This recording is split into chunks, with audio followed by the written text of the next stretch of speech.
Pernah nggak sih ngerasa energi anjlok banget pas abis makan siang? Atau tiba-tiba kayak ada yang bisikin, ayo cari yang manis-manis? Nah, hari ini kita bakal kupas tuntas 13 cara super gampang buat mengurangi karbohidrat dan ngambil lagi kendali atas energi Anda. Coba deh kita mulai dari sini, sebuah perasaan yang kayaknya akrab banget ya buat banyak orang. Rasa ngantuk yang berat setelah makan siang, atau dorongan yang kuat banget buat nyari sesuatu yang manis di sore hari. Hayo, siapa yang sering begini? Kalau iya, tenang aja. Anda nggak sendirian kok. Sensasi ini tuh sebenarnya tanda dari apa yang biasa disebut roller coaster gula darah. Dan biang keladinya, seringkali bukan cuma soal makanan manis aja. Ini lebih dalam lagi, soal jenis dan jumlah karbohidrat yang masuk ke tubuh kita. Nah, untuk itu yuk kita bedah dulu kisah sebenarnya di balik karbohidrat.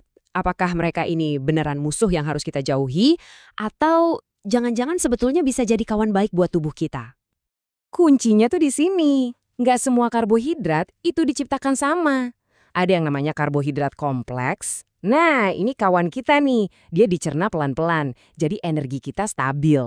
Terus ada juga karbohidrat sederhana. Ini dia musuh dalam cerita kita, yang bikin gula darah melonjak drastis dan abis itu anjlok lagi. Jadi, intinya apa?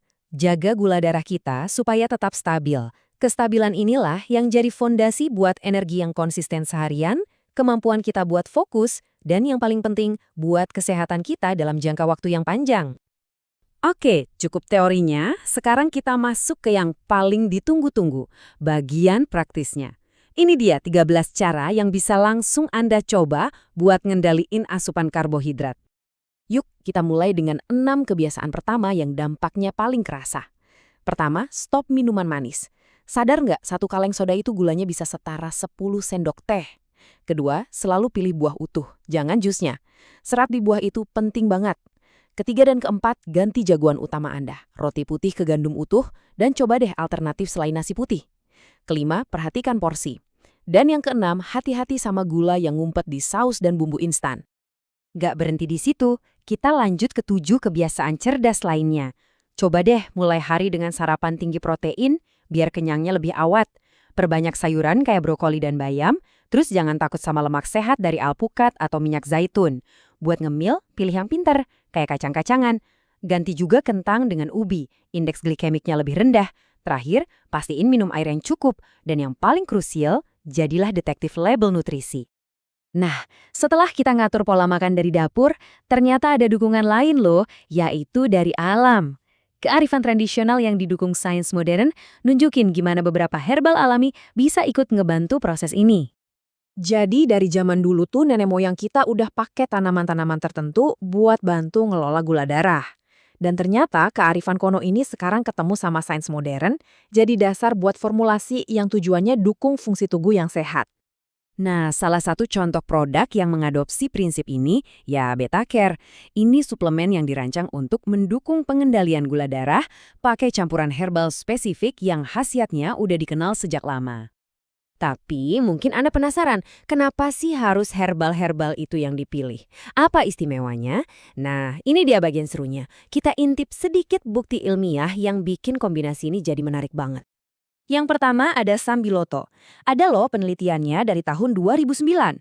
Singkatnya, penelitian ini nunjukin kalau ekstrak dari Sambiloto itu terbukti secara signifikan bisa bantu nurunin kadar glukosa darah pada subjek uji. Ini artinya ada mekanisme aktif di dalamnya yang emang ngaruh ke metabolisme gula. Selanjutnya, daun salam. Yang ini biasa kita temuin di dapur kan? Tapi menariknya, sebuah jurnal di tahun 2022 nemuin kalau efeknya itu double. Ekstraknya bukan cuma bantu nurunin glukosa darah, tapi juga dukung peningkatan kadar insulin. Keren ya? Dan yang ketiga, penelitian soal ciplukan di tahun 2017 juga mengonfirmasi pola yang mirip. Ekstrak dari daun dan buahnya terbukti efektif buat nurunin kadar glukosa darah. Jadi, kelihatan kan polanya? Ketiga herbal ini bukan asal pilih, tapi memang ada dasar penelitian modelnya. Oke, setelah kita bahas semuanya dari A sampai Z, sekarang gimana caranya kita nyatuin semua informasi ini dan ngerancang langkah selanjutnya buat Anda?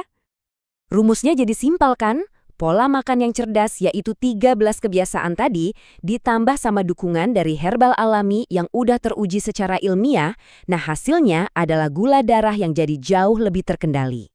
Kalau Anda memang tertarik buat ngeksplorasi dukungan herbal, Beta Care ini bisa jadi salah satu opsi yang dipertimbangkan. Karena isinya ya 3 bahan yang barusan kita bahas. Tentu saja, dan ini penting banget ya, tolong selalu konsultasikan dulu dengan dokter atau tenaga kesehatan profesional sebelum mulai minum suplemen baru apapun. Perjalanan menuju kesehatan yang lebih baik itu selalu dimulai dari satu langkah kecil yang didasari sama pengetahuan. Jadi pertanyaannya sekarang kembali ke Anda. Dari 13 cara yang udah kita bahas, kira-kira mana nih yang bakal jadi langkah pertama Anda?